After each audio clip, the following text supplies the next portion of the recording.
ശ്രദ്ധിക്കേണ്ട കാര്യം,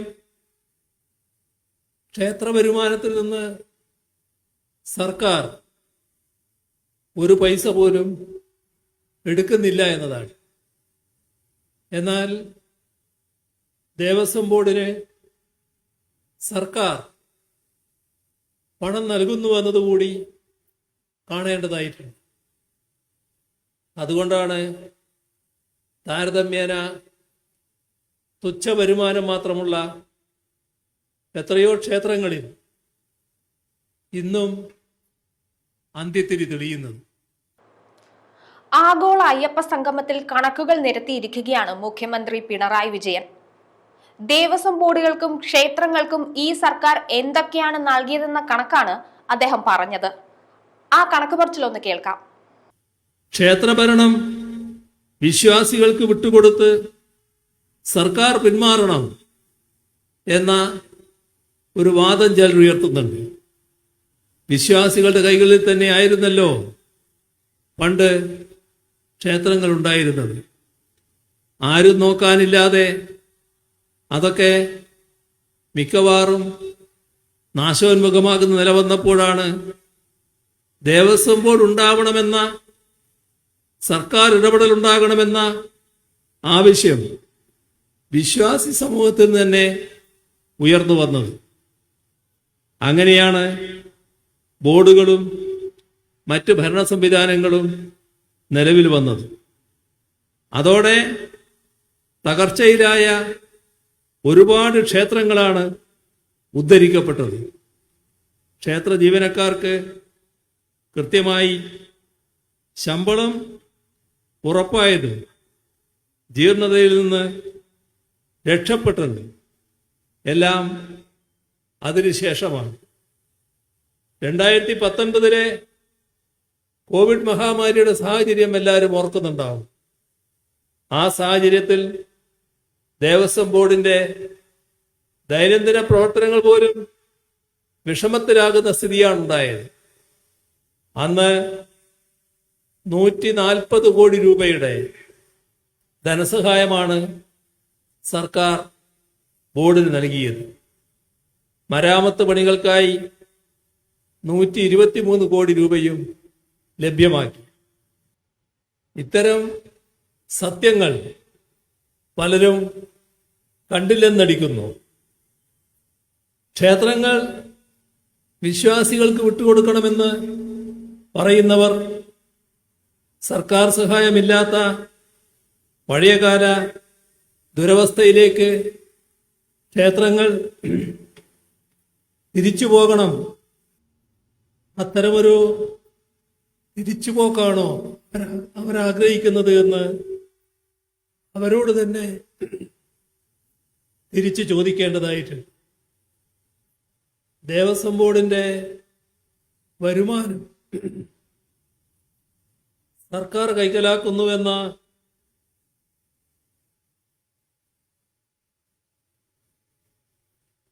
വ്യാജ പ്രചരണം ചിലര് ബോധപൂർവം ഇപ്പോഴും നടത്തി വരുന്നുണ്ട്. ഇതെല്ലാം പലതവണ വിശദീകരിച്ച കാര്യമാണ്. നേരത്തെ ദേവസ്വം ബോർഡ് പ്രസിഡന്റും അതുമായി ബന്ധപ്പെട്ട കാര്യങ്ങൾ പറയുകയുണ്ടായി. ഇവിടെ ശ്രദ്ധിക്കേണ്ട കാര്യം, ക്ഷേത്ര വരുമാനത്തിൽ നിന്ന് സർക്കാർ ഒരു പൈസ പോലും എടുക്കുന്നില്ല എന്നതാണ്. എന്നാൽ ദേവസ്വം ബോർഡിന് സർക്കാർ പണം നൽകുന്നു എന്നതുകൂടി കാണേണ്ടതായിട്ടുണ്ട്. അതുകൊണ്ടാണ് താരതമ്യേന തുച്ഛ വരുമാനം മാത്രമുള്ള എത്രയോ ക്ഷേത്രങ്ങളിൽ ഇന്നും അന്ത്യത്തിരി തെളിയുന്നത്. അവിടങ്ങളിലെ ക്ഷേത്ര ജീവനക്കാർ പട്ടിണിയിലാകാത്തത്, ശബരിമല മാസ്റ്റർ പ്ലാൻ പ്രവർത്തികൾ ആരംഭിച്ച 2011-2012 മുതൽ നാളിതുവരെ 148 കോടി 50 ലക്ഷം രൂപ വിവിധ വികസന പദ്ധതികൾക്കായി സർക്കാർ ചെലവഴിച്ചിട്ടുണ്ട്. ശബരിമലയുടെ ബേസ് ക്യാമ്പായ നിലക്കലിൻ്റെ ലേഔട്ട് പ്ലാനിന് 2020 തന്നെ സർക്കാർ അംഗീകാരം നൽകിയിരുന്നു.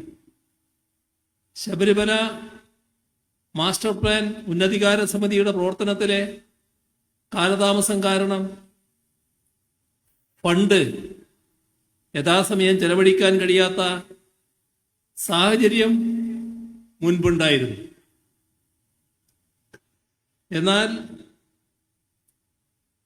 സർക്കാരിൻ്റെ നിരന്തരമായ ഇടപെടൽ മൂലം ശബരിമല മാസ്റ്റർ പ്ലാൻ പദ്ധതിയിൽ ഉൾപ്പെട്ട പ്രവൃത്തികളെല്ലാം തന്നെ വേഗത്തിലാക്കാൻ കഴിഞ്ഞിട്ടുണ്ട്.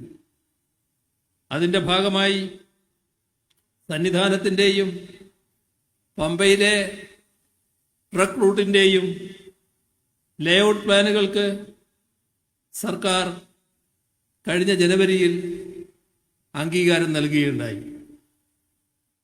2016-17 മുതൽ 2025 വരെ ദേവസ്വം സ്ഥാപനങ്ങളുടെ ആധുനികവൽക്കരണത്തിനും വികസനത്തിനുമായി 650 കോടിയോളം രൂപയാണ് സർക്കാർ അനുവദിച്ചത്. തിരുവിതാംകൂർ ദേവസ്വം ബോർഡിന് 145 കോടി രൂപ, കൊച്ചിൻ ദേവസ്വം ബോർഡിന് 26 കോടി രൂപ, മലബാർ ദേവസ്വം ബോർഡിന് 305 കോടി രൂപ, കൂടൽമാണിക്യം ദേവസ്വത്തിന് 4 കോടി രൂപ, ദേവസ്വം റിക്രൂട്ട്മെന്റ് ബോർഡിന് 21 കോടി രൂപ, ശ്രീപത്മനാഭസ്വാമി ക്ഷേത്രത്തിന് 3.5 കോടി രൂപ, ഹിന്ദു ധർമ്മസ്ഥാപന ഭരണവകുപ്പിന് 28 കോടി രൂപ. ഇങ്ങനെയാണ് ദേവസ്വം ബോർഡുകൾക്കും അനുബന്ധ സ്ഥാപനങ്ങൾക്കും അനുവദിച്ച തുക.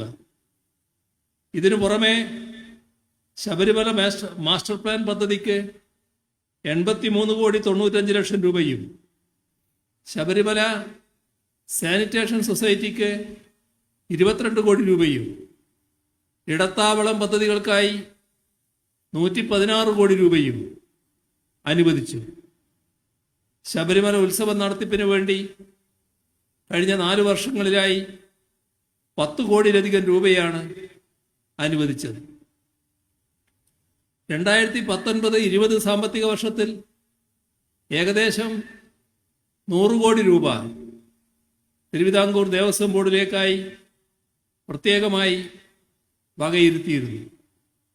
2016-17 മുതൽ 2019-20 വരെ എല്ലാ ദേവസ്വം ബോർഡുകൾക്കുമായി 351 കോടി രൂപ വിതരണം ചെയ്തു. ഇക്കഴിഞ്ഞ 4.5 വർഷത്തിലായി ദേവസ്വം ബോർഡുകൾക്കും അനുബന്ധ സ്ഥാപനങ്ങൾക്കുമായി 232 കോടി രൂപയാണ് അനുവദിച്ചത്.